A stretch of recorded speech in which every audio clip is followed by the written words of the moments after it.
Hello everyone, welcome back to my channel. I hope you doing really great. So आज के video में हम political science का chapter 2 देखने वाले हैं, which is forms of government, unitary and federal states. ठीक है।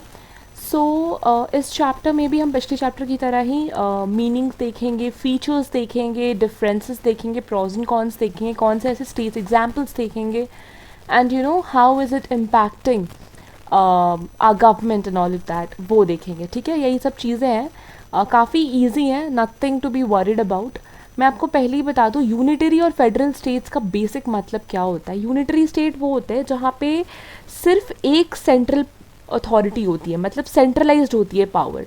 तो जो भी कुछ डिसीजंस है, जो भी कुछ पॉलिसीज़ है, जो कुछ भी है, उन सब का जो फॉर्मुलेशन है या डिसीजन मेकिंग जो बॉडी है वो सिर्फ एक सेंट्रल बॉडी होती है। यूनिटरी मतलब सिर्फ एक गवर्नमेंट जो कि सेंट्रलाइज्ड पावर जिसके पास होगी। ठीक है, सिर्फ एक ऐसा पावरफुल गवर्नमेंट जिसके पास पूरी पावर है। ठीक है। और फेडरल स्टेट जहाँ पे पावर का डिवीजन होता है, जहाँ पे सेंट्रल और स्टेट गवर्नमेंट होती है and there is a division of power, distribution of power, जहाँ पे सेंट्रल का कुछ काम है और स्टेट गवर्नमेंट का भी कुछ काम है। ऐसा नहीं है कि सारा अथॉरिटी, सारा पावर सिर्फ सेंट्रलाइज्ड गवर्नमेंट के पास है, दैट्स इट, ऐसा नहीं है। फेडरल में पावर का डिवीजन होता है, यूनिटरी में there is no division of power, central has all the power. ठीक है। Moving ahead, what is a unitary state? So obviously definition, क्या है unitary state? Unitary state is that state in which all the powers are vested with one central government and the local government exists and operate only in a way as is deemed fit by the central government. अब ऐसा नहीं है कि unitary state में कोई भी local government नहीं होगी, ऑल्दो जितना पावर है, जितनी अथॉरिटी है वो सेंट्रल गवर्नमेंट के पास ही है। ठीक है, बट स्टिल लोकल गवर्नमेंट्स भी होते हैं, ऐसा नहीं कि वो एग्जिस्ट ही नहीं करते हैं, एग्जिस्ट करते हैं, बट वो सिर्फ उतना कर सकते हैं, वो सिर्फ वो चीज़ें, वो डिसीजंस या वो काम कैरी आउट कर सकते हैं जो कि उन्हें सेंट्रल गवर्नमेंट कहती है करने के लिए। So with the permission of the central government they are allowed to do the work और द टास्क। ठीक है। ऐसे कौन से कंट्रीज़ है जहाँ पे you will get to see a unitary government?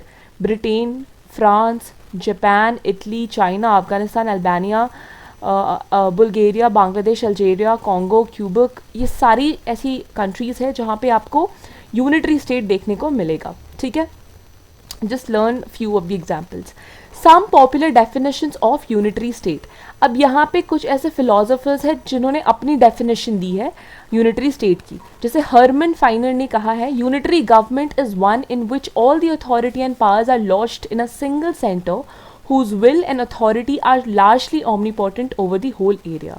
ठीक है। सो वही सेम चीज़ है कि एक ऐसा सेंट्रल गवर्नमेंट होता है, एक ऐसा बॉडी होता है, एक सेंट्रल बॉडी जिसके पास सारे पावर्स हैं, जो सारे डिसीजंस लेते हैं, जो मतलब जिसके पास एक ज़्यादा से है, you know, whatever they'll say, whatever the central government will say, whatever policies or whatever laws they'll come up with, that is what will be implemented. उनके पास ज़्यादा पावर है। ठीक है।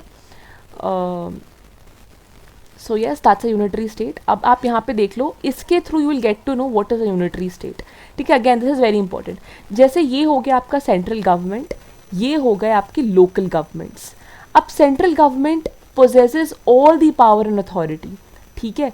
और जो लोकल गवर्नमेंट है, administrative units of the central government. अब central government एक सेंटर पे बैठ चुकी है। अब इतने सारे स्टेट्स हैं, इतनी बड़े कंट्री के, इतने बड़े पॉपुलेशन, किसी भी कंट्री को, आप कोई भी कंट्री देख लो जहाँ पे यूनिटरी स्टेट या गवर्नमेंट एग्जिस्ट करती है, तो वहाँ पे पूरे गवर्नमेंट, पूरे कंट्री को संभालना is not possible. So local governments होती हैं, तो सेंट्रल गवर्नमेंट जो है वो इनको काम देती है कि बेटा तुम ये करो, तुम वो करो, देखो भैया हम बना दे रहे हैं जो हमें बोलना है, लॉज बनाने हैं, जो हमें पॉलिसीज़ इंप्लीमेंट करनी है हम कह दे रहे हैं तुम्हें, तुम बस इम्प्लीमेंट कर दो, तुम अपना दिमाग उसमें मत लगाओ, बस इम्प्लीमेंट कर दो। तो हम तुम्हें थाली में परोस के दे रहे हैं खाने को, तुम्हें बस खाना है, दैट्स इट। तो वही है। या फिर हम तुम्हें दे रहे हैं पूरा एक भर के मटका खाना, तुम्हें बस डिस्ट्रीब्यूट करना है। This is the better example. ठीक है, तो हम तुम्हें मटका भर के खाना दे रहे हैं, तुम बस उसको जाके डिस्ट्रीब्यूट कर दो सबको। This is what happens in a unitary state. ठीक है। The central government exercises supreme legislative and executive power and authority over all parts and people of the state. And local government exercise only those powers which are delegated to them by the central government. वही same चीज़ है जो मैंने अभी तुम्हें कहा। ठीक है। मूविंग अहेड, तो अब हम देखेंगे salient features of a unitary state. तो एक यूनिटरी स्टेट में क्या क्या फीचर्स होती है उसकी, वो हम देखेंगे। तो ऑब्वियसली एक तो पहला सबसे इम्पॉर्टेंट फीचर तो ये है कि एक single central all powerful government है जिसके पास हर एक पावर है कि वो लेजिस्लेट भी कर सकता है, लॉ मतलब लॉ बना भी सकता है, उसको फिर एग्जीक्यूट भी कर सकता है। ये सब पावर एक सेंट्रल गवर्नमेंट के पास है एक यूनिटरी स्टेट में, ठीक है। लोकल गवर्नमेंट एग्जिस्ट करती है बट वो वही काम करेगी जो सेंट्रल गवर्नमेंट उसे करने के लिए बोलेगी। और यूनिटरी स्टेट का जो कॉन्स्टिट्यूशन होता है वो या तो रिटन हो सकता है या अनरिटन हो सकता है, मतलब वो दोनों हो सकता है, रिटन भी हो सकता है, अनरिटन भी हो सकता है। ऐसा कोई रूल नहीं है कि रिटन ही होना होगा कॉन्स्टिट्यूशन को या अनरिटन होना होगा, ठीक है, दोनों में से कोई भी हो सकता है। Plus flexibility of the constitutional administration. तो फ्लेक्सिबिलिटी क्यों है कॉन्स्टिट्यूशन में, ये इसीलिए है बिकॉज जब एक यूनिटरी स्टेट है, जब सारा पावर सेंट्रल गवर्नमेंट के पास है तो वो जब चाहे जो चाहे वो कर सकता है, राइट। अब वो अगर चाहता है कि किसी एक कोई एक अगर रूल है, कोई एक अगर आर्टिकल है जिस पे कोई एक पर्टिकुलर लॉ लिखा हुआ है, अगर उसे वो अमेंड करना है, उसको चेंज करना है तो वो कर सकता है, राइट। बिकॉज यहाँ पे ऐसा नहीं है ना कि सेंट्रल गवर्नमेंट स्टेट गवर्नमेंट को वो बिल पास करेगी, फिर वहाँ अगर वो रिजेक्ट हो जाता है तो फिर वो नहीं अमेंड होगा एंड ऑल ऑफ दैट, ऐसा कुछ नहीं है, राइट। सो इट्स लाइक सारा पावर जो है वो सेंट्रल गवर्नमेंट के पास है। तो central government then has the power to like amend the constitution as much as possible, जितना वो चाहे वो अमेंड कर सकती है, राइट। इसीलिए फ्लेक्सिबिलिटी है कॉन्स्टिट्यूशन की और एडमिनिस्ट्रेशन की। एक सिंगल यूनिफॉर्म एडमिनिस्ट्रेशन होता है, क्यों कि जितना भी पावर है, अगर कुछ भी एक्सरसाइज करना है, कोई भी पावर को एक्सरसाइज करना है तो वो सब सेंट्रल गवर्नमेंट ही करती है। So there is a single uniform administration, ठीक है। तो in the words of CF Strong, दो एसेंशियल क्वालिटी होती है एक यूनिटरी स्टेट की।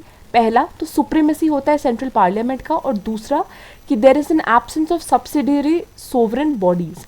दैट मीन्स कि कोई अपोजिंग गवर्नमेंट, कोई अपोजिंग बॉडी नहीं रहती है ना। कोई मतलब अगर सेंट्रल गवर्नमेंट को में कोई एक पर्टिकुलर पार्टी है जो एग्जिस्ट कर रही है, कोई एक पर्टिकुलर गवर्नमेंट उन्होंने फॉर्म कर रखा है, तो कोई ऐसा उसको अपोज करने वाला कोई अलग से बॉडी नहीं रहता है, ऐसा कि कोई उसकी जितना पावरफुल कोई और बॉडी नहीं रहता है, कोई और इंडिपेंडेंट बॉडी नहीं है। सिर्फ एक ही इंडिपेंडेंट बॉडी है जो खुद के डिसीजंस ले सकता है, वो है सेंट्रल गवर्नमेंट एक यूनिटरी स्टेट में, और कोई इंडिपेंडेंट बॉडी नहीं होती है जो उसको अपोज करे, ठीक है। Moving ahead, merits and demerits of a unitary government. Merit क्या है कि स्ट्रॉन्ग गवर्नमेंट होगी, सिंगल एडमिनिस्ट्रेशन होगी। अब अगर कोई एक ही गवर्नमेंट है जिसके पास सारे डिसीजन लेने की पावर है, अथॉरिटी है, तो गवर्नमेंट स्ट्रॉन्ग होगा बिकॉज देन डिसीजंस उसके हाथ में ना। तो एक स्ट्रॉन्ग गवर्नमेंट वो बनाएगा, वो अच्छे से जो वो चाहता है वो करेगा, है ना, एक स्टेबिलिटी लाएगा वो एक तरीके से। सिंगल एडमिनिस्ट्रेशन होगा, सिंपल और लेस एक्सपेंसिव सिस्टम होगा। अगर वोटिंग वगैरह भी होती है तो it's just for the central government, तो अब बहुत ही टाइम कंज्यूमिंग भी नहीं होगा, प्लस एक्सपेंसिव भी नहीं होगा। फ्लेक्सिबिलिटी होगी, सूटेबल फॉर स्मॉल स्टेट्स। अगर स्मॉल स्टेट है जहाँ की पॉपुलेशन उतनी नहीं है तो वहाँ पे यूनिटरी सिस्टम एग्जिस्ट कर सकती है। अब एक चीज़ और, यूनिटरी स्टेट का मतलब ये नहीं है कि जो वहाँ का सेंट्रल गवर्नमेंट है वो एकदम अथॉरिटेरियन गवर्नमेंट बना लेगा अपना, वो नहीं, इसका मतलब ये नहीं है। उसको फिर भी कॉन्स्टिट्यूशन के अकॉर्डिंग ही काम करना पड़ेगा, ठीक है। अमेंडमेंट में ही वो सर्टन लेवल तक ही कर सकता है ना। उसका never get confuse with unitary state and authoritarian state, दोनों बहुत अलग अलग हैं। तो ज़रूरी नहीं है कि अगर वो यूनिटेरियन स्टेट है तो वो अथॉरिटेरियन फिलोसॉफी को ही फॉलो करेगा, ज़रूरी नहीं है। वो डेमोक्रेसी को भी फॉलो कर सकता है अगर वो यूनिटरी स्टेट है तो इट्स नॉट इम्पॉर्टेंट कि if it's a unitary state it has to have authoritative rules, legacies, policies. नहीं, अगर वो यूनिटरी स्टेट है तो वो डेमोक्रेसी को भी फॉलो कर सकता है, ठीक है। Suitable for small states, responsible for its work, can be very useful in meeting emergencies. अब अगर एमरजेंसी लग गई तो एक ही गवर्नमेंट है तो जितने भी डिसीजंस है, नेसेसरी डिसीजंस है, वो क्विकली वो ले लेगा। उसको फिर स्टेट गवर्नमेंट से परमिशन लेने की रिक्वायरमेंट नहीं, उसको फिर स्टेट गवर्नमेंट तक जाने की ज़रूरत नहीं है ना। उसकी ओपिनियन, परमिशन नहीं, ओपिनियन लेने की ज़रूरत नहीं है किसी और गवर्नमेंट की, है ना। वो उसके पास ही सारे ओपिनियन, सारा जो कुछ भी वो आपस में ही डिस्कस कर सकते हैं। सेंट्रल गवर्नमेंट में जितने भी लोग हैं वो आपस में डिस्कस करके बहुत इमीडिएट, क्विक और एफिशिएंट डिसीजन ले सकते हैं। So it is very useful in meeting emergencies as well, ठीक है। डीमेरिट्स क्या है? Central government is very powerful. अब जो है सेंट्रल गवर्नमेंट बहुत ज़्यादा पावरफुल हो जाता है क्योंकि सेंट्रलाइजेशन हो जाती है ना पावर्स की।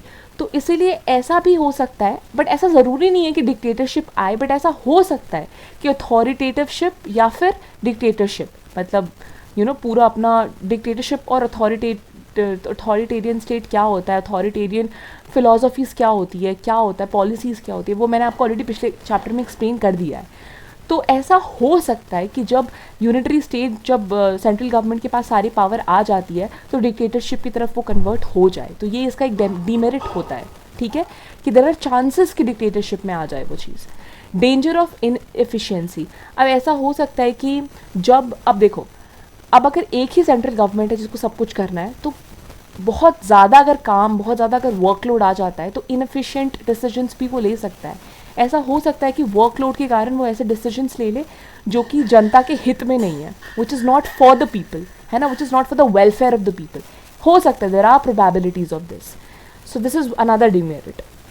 Third demerit is ignores local needs. Obviously अब यूनिटरी गवर्नमेंट है, उसके पास इतना वर्कलोड है, इतना कुछ है, नेशनल प्रॉब्लम्स है, इंटरनेशनल प्रॉब्लम्स, मतलब फॉरेन पॉलिसी भी तो वो फॉलो करती होगी ना। अगर कोई स्टेट में यूनिटरी सिस्टम चल रही है तो ऐसा तो नहीं है कि वो सिर्फ बस अपनी कंट्री का ही देखेगा एंड फॉरेन रिलेशंस नहीं बनाएगा ऑल ऑफ दैट। तो अब नेशनल नीड्स, इंटरनेशनल नीड्स, इन सब के बारे में वो ज़्यादा सोचता है रादर देन ऑन ग्राउंड लोगों को क्या प्रॉब्लम हो रही है, लोकल पीपल को क्या फेस करना पड़ रहा है, क्या प्रॉब्लम हो रही है, क्या दिक्कत आ रही है, वो उस चीज़ को उतना ध्यान नहीं देते हैं जब सिर्फ सेंट्रल गवर्नमेंट होती है। तब स्टेट गवर्नमेंट होगी तो बाइफोकेशन हो जाती है वो चीज़ें, तो वहाँ पे वो ज़्यादा ध्यान दे पाते हैं लोगों के लोकल बेसिक नीड्स पे भी, बट यहाँ पे वो ध्यान नहीं हो पाता है।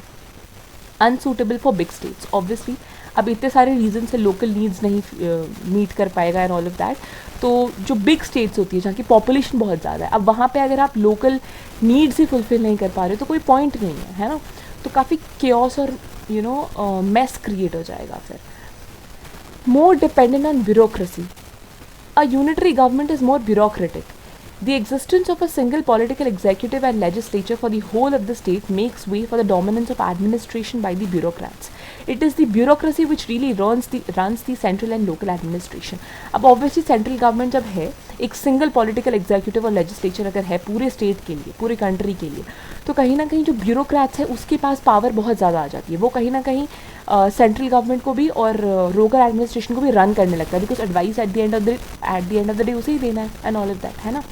तो वो हो जाता है। Less of local autonomy and initiative, local government के पास इतनी ऑटोनॉमी, इतना फ्रीडम, इतना राइट नहीं होता है कि वो खुद के डिसीजंस खुद ले सके। Less chances for popular participation in the working of the government. अब अगर एक ही गवर्नमेंट है तो बहुत सारे ऐसे लोग हैं जो डिज़र्व करते हैं to be in the government पर वो हो नहीं पाएंगे। वाई? बिकॉज लिमिटेड सीट्स ही है ना। अगर एक ही गवर्नमेंट है, सेंट्रल गवर्नमेंट ही है सिर्फ, तो फिर बहुत सारे ऐसे लोग हैं जिनको वो वो अपॉर्चुनिटी नहीं मिलती है to get into that, to get into the government because of less chances, है ना, less seats, less chance and everything. Moving ahead, the United Kingdom as a unitary state. The UK is a unitary state. All powers are in the hands of a single central government. The laws made by the British Parliament apply to all people and places of the UK. The British Prime Minister and Council of Ministers use all executive powers. The British judiciary is a single hierarchically organized judiciary in the whole of UK. अब obviously UK, United kingdom जो है वो एक unitary state है जहाँ पे एक single central government है, एक ही है सेंट्रल गवर्नमेंट, और वहाँ पे जो ब्रिटिश पार्लियामेंट है वो जो है लॉज बनाती है अपने लोगों के लिए, और जो जितने भी प्लेस है यूके में, पूरे यूनाइटेड किंगडम में, वहाँ पे जितने लोग हैं उनके लिए वो लॉज बनाती है। ब्रिटिश प्राइम मिनिस्टर जो काउंसिल ऑफ मिनिस्टर्स है उसके पास सारे एग्जीक्यूटिव पावर्स हैं, और ब्रिटिश जुडिशरी जो है वही एक सिंगल ऑर्गेनाइज्ड जुडिशरी है पूरे यूके, पूरे यूनाइटेड किंगडम के लिए सिर्फ एक ब्रिटिश जुडिशरी ही है, ठीक है। उसके बाद features of UK as a unitary state, एक सिंगल सेंट्रल गवर्नमेंट है जिसके पास लेजिस्लेटिव, एग्जीक्यूटिव और जुडिशियल पावर्स है। It is characterized by single executive, single legislature, single judiciary for the whole country. मतलब एक ही एग्जीक्यूटिव है, एक ही लेजिस्लेचर है, एक ही जुडिशरी है यूके में जो कि पूरे कंट्री के लिए है, ठीक है। और local governments operating in all local areas of UK derive their powers from the central government. वही सेम चीज़ कि लोकल गवर्नमेंट के पास ऑटोनॉमी नहीं है, उसके पास वो फ्रीडम नहीं है कि वो खुद के डिसीजंस खुद ले पाए यूनाइटेड किंगडम में, ठीक है। तो उसे जो सेंट्रल गवर्नमेंट कहती है लोकल बॉडीज़ को, वो वही करते हैं, ठीक है। There is no division of power, between central and state and local government, क्योंकि ऑब्वियसली सारा पावर सेंट्रल के हाथ में है, तो डिविजन ऑफ पावर नहीं है, ठीक है। एक single unwritten, obviously United kingdom का जो कॉन्स्टिट्यूशन है वो अनरिटन है और बहुत फ्लेक्सिबल है। फ्लेक्सिबल क्यों है? क्योंकि अमेंडमेंट्स होते रहते हैं उसमें, ठीक है। Under a single central parliament and a single central executive, there is a system of single uniform system of law and administration in the whole country. वही सेम चीज़ है, नथिंग एक्स्ट्रा, ठीक है। 5 से 6 आप इसमें से पॉइंट्स याद करके रखिए, इट्स इंपॉर्टेंट। तो फेडरल स्टेट क्या होता है? वो एक ऐसा स्टेट होता है जहाँ पे एक ऐसा पॉलिटिकल सिस्टम होता है बेसिकली, जहाँ पे पावर जो है वो डिवाइडेड होती है बिटवीन सेंट्रल अथॉरिटी और स्मॉलर कॉन्सिक्वेंट यूनिट्स, जैसे कि स्टेट्स हो गए, प्रोविंसेस हो गए, तो पावर का डिवीजन होता है।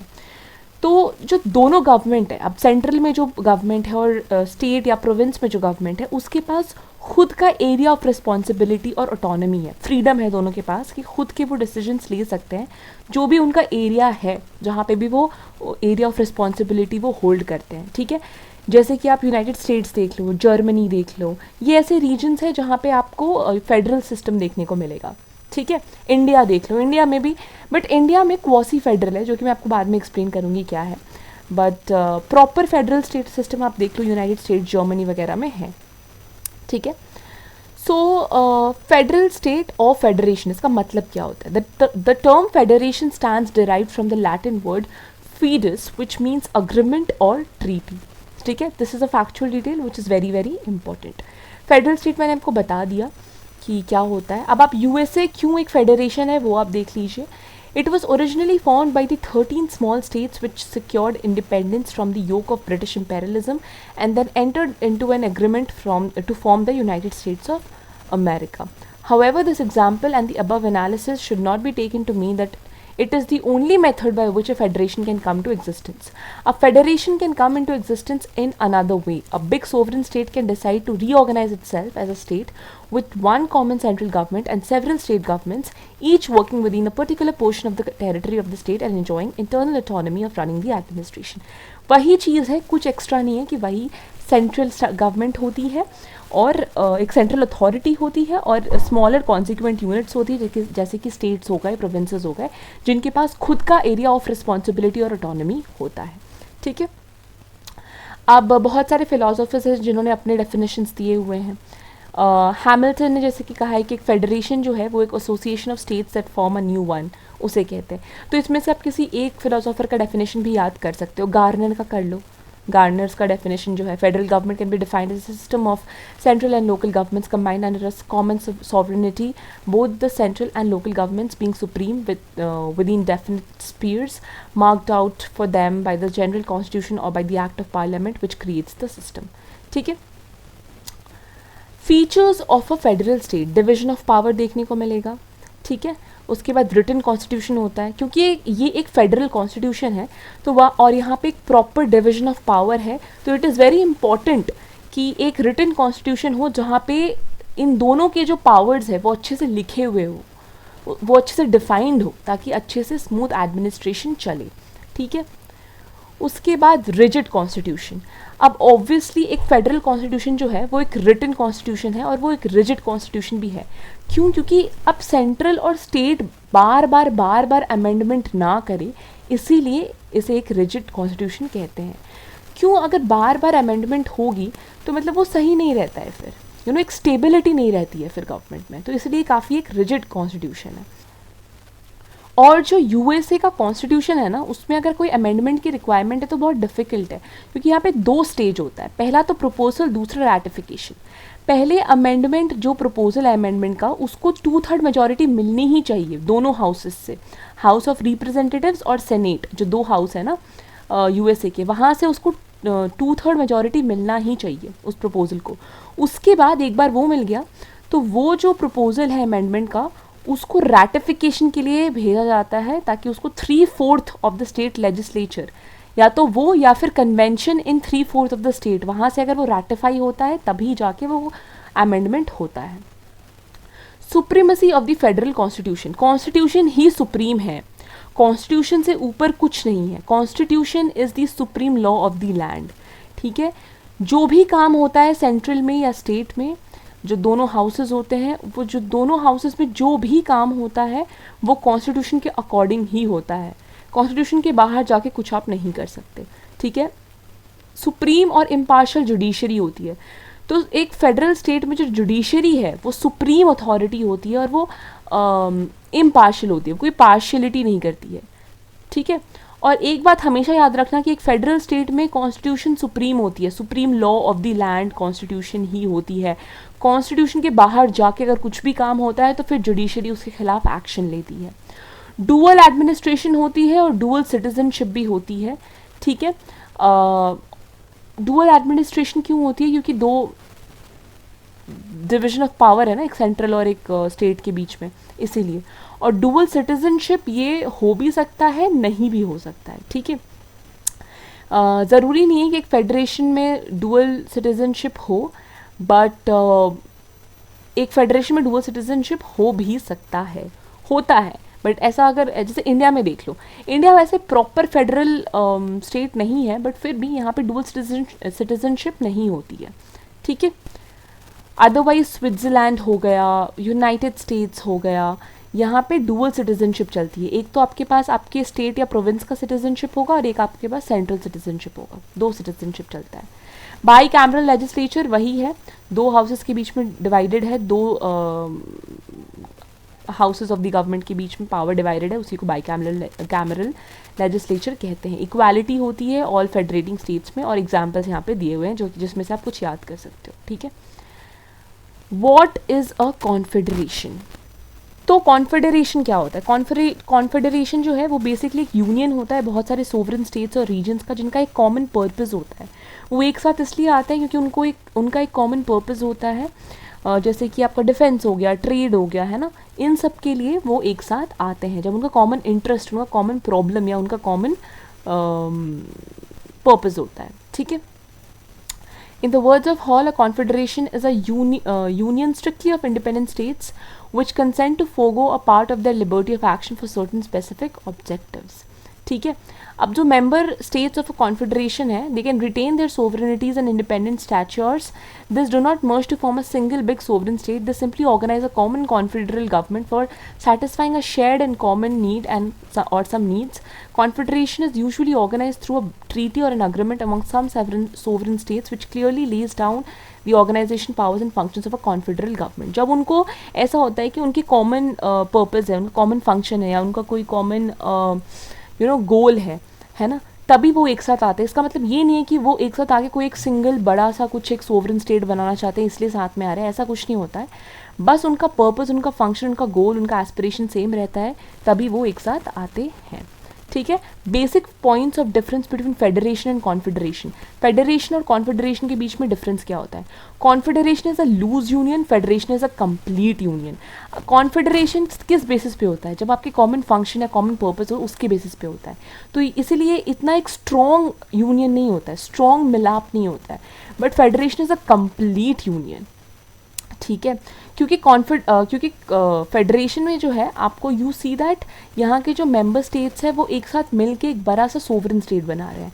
बट कॉन्फेडरेशन में वो सब साथ में है, जैसे अगर उनका कोई कॉमन पर्पस है तो वो सब साथ में आ रहे हैं, बट सबकी अपनी इंडिविजुअल आइडेंटिटी है, ठीक है। Confederation is based on an international treaty among sovereign states. तो कॉन्फेडरेशन तभी होता है जब सोवरेन स्टेट्स के बीच में एक इंटरनेशनल ट्रीटी होती है, ठीक है, एक म्यूचुअल ट्रीटी होती है। बट फेडरेशन जो है वो it comes to existence by an agreement और अ म्यूचुअल ट्रीटी। फेडरेशन में म्यूचुअल ट्रीटी होती है, एग्रीमेंट होती है, और कॉन्फेडरेशन जो है वो मोस्टली इंटरनेशनल ट्रीटी के ऊपर बेस्ड होती है। Confederal government is very limited organisation, because जैसे अब मान लो कुछ कॉमन जैसे डिफेंस हो गया, सिर्फ उसके कारण लोग साथ में, मतलब वो स्टेट साथ में आए हैं, तो बहुत लिमिटेड ऑर्गेनाइजेशन हो जाती है। फेडरल गवर्नमेंट वहीं it's a very central and powerful government, ठीक है। कॉन्फेडरेशन में तो स्पेसिफिक फंक्शन के लिए ही लोग साथ में आते हैं ना, बट सेंट्रल फेडरल गवर्नमेंट में दे कम फॉर एवरीथिंग, ठीक है। A confederal government exercises only delegated powers while a federal government exercises a large amount of power. अब जिस काम के लिए कॉन्फेडरल गवर्नमेंट में सारे स्टेट साथ में आए वो वही करेंगे, बट एक फेडरल गवर्नमेंट में सारी चीज़ें होती हैं, you know, they are assigned to do a large amount of work and they are assigned a large amount of power as well. Federation works under a constitution confederation works under a treaty. Obviously federation एक constitution के under काम करती है और confederation उस treaty के under काम करती है जो उन स्टेट्स के बीच में साइन होती है।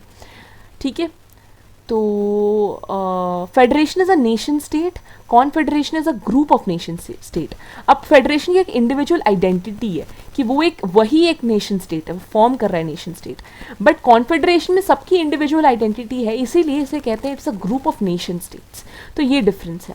ठीक है, merits and demerits of a federation. एक फेडरल गवर्नमेंट के मेरिट्स और डीमेरिट्स क्या होते हैं, this is also very important to know. पहला तो एक federation is most suitable system for a big state, बड़ा स्टेट है तो बेस्ट है उसके लिए।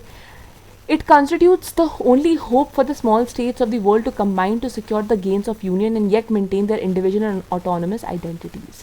ठीक है, अब ऑब्वियसली ये स्मॉल स्टेट्स जो हैं दुनिया के, उसके लिए एक होप की तरह काम करती है कि वो जो है यूनियन से भी, वो यूनियन के साथ कंबाइन करके उनका जो अगर कोई काम हो तो वो कर सकते हैं, but at the same hand अगर वो यूनियन से जाके मिल रहे हैं तो इसका ये मतलब नहीं है कि उनकी इंडिविजुअल आइडेंटिटी चली जा रही है, वो नहीं जाती है। एक federation constitutes the best possible means to secure strength and autonomy for small states. Same चीज़ है। Federation involves a division of work. Division of work आपको पता ही है, सेंट्रल गवर्नमेंट और स्टेट गवर्नमेंट के बीच में डिवीजन ऑफ वर्क होती है। एक प्रॉपर डेमोक्रेटिक सिस्टम चलती है, क्योंकि यहाँ पे जो है एक सिंगल अथॉरिटी या सिंगल सेंट्रलाइजेशन ऑफ पावर नहीं है, और डेमोक्रेसी में हम यही पढ़ते हैं कि सेंट्रलाइजेशन ऑफ पावर्स नहीं होती है। ठीक है, with the principle of unity and in diversity as its backbone, the federation makes it possible for the states with social, cultural, linguistic, religious and regional diversities to maintain themselves as states. अब obviously यहाँ पे जो है unity and diversity का concept चलता है, वही इसका बैकबोन है। वाई? बिकॉज यहाँ पे जो है क्योंकि स्टेट के पास भी खुद की ऑटोनॉमी है, तो बहुत सारे अलग अलग स्टेट्स हैं जहाँ पे अलग अलग बेसिस पे, जैसे मतलब मान लो कहीं का कल्चर अलग है, कहीं का सोशल लाइफ अलग है, कहीं का लैंग्वेज अलग है, रिलीजन अलग है, but still they have their autonomy. तो इसीलिए there is a unity in diversity. Central जो है वो सारे स्टेट्स को एक साथ बांध के रख रही है, और ऐसा नहीं है कि वो स्टेट को खुद की फ्रीडम नहीं दे रही है, और सारे स्टेट्स के पास खुद की ऑटोनॉमी है, बट फिर भी वो एक कॉमन पॉइंट पे आ रही है जो कि एक सेंट्रल गवर्नमेंट। देखो ऐसे किस तरीके से यूनिटी एंड डाइवर्सिटी है, मैं आपको बताती हूँ। जैसे ये आपका हो गया सेंट्रल गवर्नमेंट, और ये सारे आपके इसके अंडर जो हैं ये सारे स्टेट्स हो गए। तो ये जितने भी स्टेट्स हैं, ठीक है, ये सारे स्टेट्स हुए हैं, ये सबकी अपनी आइडेंटिटी है, ठीक है, सबकी इंडिविजुअलिटी है, सबका अपना ऑटोनॉमी भी है, but at the end of the day they are under the same umbrella, that is the central government. इसलिए यूनिटी इन डाइवर्सिटी हो रही है यहाँ पे। ठीक है, moving ahead, Laski describes federation as a natural form of organizing a state. Federation constitutes the best school of political education. ठीक है, क्योंकि यहाँ पे ज़्यादा लोग पार्टिसिपेट कर पा रहे हैं, तो they get to know about the working of the political system अच्छे से। जितने ज़्यादा लोग आ रहे हैं गवर्नमेंट में, क्योंकि ऑब्वियसली सेंट्रल और स्टेट गवर्नमेंट में डिवीजन ऑफ पावर है, तो ज़्यादा लोग आ रहे हैं, ज़्यादा लोग रिक्रूट हो रहे हैं, तो उन्हें ज़्यादा नॉलेज हो रही है, पॉलिटिकल नॉलेज ज़्यादा हो रही है ना, इसीलिए। तो अब जो है हम डीमेरिट्स देखेंगे एक फेडरेशन की, एक फेडरल सिस्टम की। तो पहली बात तो क्योंकि डिवीजन ऑफ पावर है सेंट्रल और स्टेट के बीच में, तो ये कहीं ना कहीं उसे वीक बना देती है, क्योंकि अगर सेंट्रल गवर्नमेंट को कोई भी डिसीजन लेना है, कोई भी पॉलिसी इंप्लीमेंट करनी है, तो ज़रूरी नहीं है कि उसे हर एक स्टेट का साथ मिलेगा, जिसके कारण काफ़ी ज़्यादा एक तरह से वीकनेस क्रिएट कर देती है दोनों के लिए, स्टेट गवर्नमेंट के लिए भी और सेंट्रल गवर्नमेंट के लिए भी। क्योंकि बहुत टाइम स्टेट गवर्नमेंट को भी ऐसा फील होता है कि कहीं ना कहीं उसके काम में सेंट्रल गवर्नमेंट इंटरफेयर कर रही है, अपना टांग अड़ा रही है, क्योंकि eight the end of the day तो वो सेंट्रल गवर्नमेंट है ना, वो ऑल्दो इंडिपेंडेंस है स्टेट गवर्नमेंट के पास खुद का काम करने के लिए, बट सेंट्रल गवर्नमेंट तो बोलेगी भैया हम तो आएंगे, हम तो देखेंगे तुम क्या कर रहे हो, है ना। सो जब सेंट्रल गवर्नमेंट स्टेट गवर्नमेंट के काम में इंटरफेयर करेगी तो ऑब्वियसली स्टेट गवर्नमेंट को थोड़ा वो लगेगा कि अरे भाई ये तो हर चीज़ में टांग अड़ा रहा है, किस बात की फ्रीडम दी है इसने हमें, है ना। तो इस तरीके से ना काफ़ी ज़्यादा वीकनेस क्रिएट हो जाती है दोनों के लिए, एंड इसी से जो है कॉन्फ्लिक्ट भी आ जाती है दोनों के बीच में। Division of powers also leads to division of responsibility which leads to destruction of responsibility. ठीक है, अब अगर डिविजन ऑफ रिस्पॉन्सिबिलिटी भी है तो ज़रूरी नहीं है ना कि अगर कोई काम कर रहा है और उससे कोई गलती हो गई तो वो अपने ऊपर ब्लेम ले ले, वो कहेगा कि भैया हमने ठीक है हमने ये किया, बट हमें सेंट्रल गवर्नमेंट ने कहा था कि ऐसे ऐसे ऐसे हो सकता है, तो हम जो है उस पर ब्लेम डाल देंगे। तो ऐसा भी हो सकता है ना कि वो उस पर ब्लेम, और अगर सेंट्रल गवर्नमेंट कोई कुछ कर रही है एंड उससे मतलब वो गलत हो गया तो कहेगा कि भाई स्टेट गवर्नमेंट की गलती है इसमें। तो एक दूसरे पे जो ब्लेम गेम चलेगा ना वो चलेगा, जो कि हमारे पर्सनल लाइफ्स में भी चलता है। फ्रेंड्स में भी काफ़ी ऐसा होता है कि उसने किया मैंने नहीं किया, उसने किया मैंने नहीं किया। Blame game is something which happens when there is a shared responsibility. ठीक है। It is usually a rigid system because the process of amendment of the constitution is a difficult one. ये मैंने आपको बता भी दिया है। ठीक है। तो कहीं अगर ऐसा कोई अमेंडमेंट हो जिसकी बहुत ज़्यादा रिक्वायरमेंट हो कि मतलब उसे अमेंडमेंट करना है, बट इतना लंबा प्रोसेस है कि बहुत टाइम लग जाएगा, तो ये एक डिमेरिट हो सकता है।